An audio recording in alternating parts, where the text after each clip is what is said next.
रात्रीचं खेळ झालेमध्ये फलंदाज बाद देखा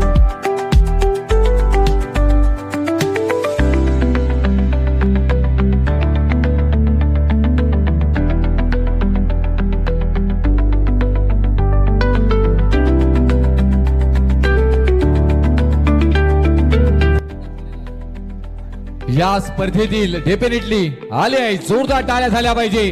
जीवित मात्रेचा खेळ जर का आवडला असेल तर हा खेळाडू खास आहे, हा खेळाडू क्लास आहे, हा खेळाडू आहे आपल्या मनातील, हा खेळाडू आहे।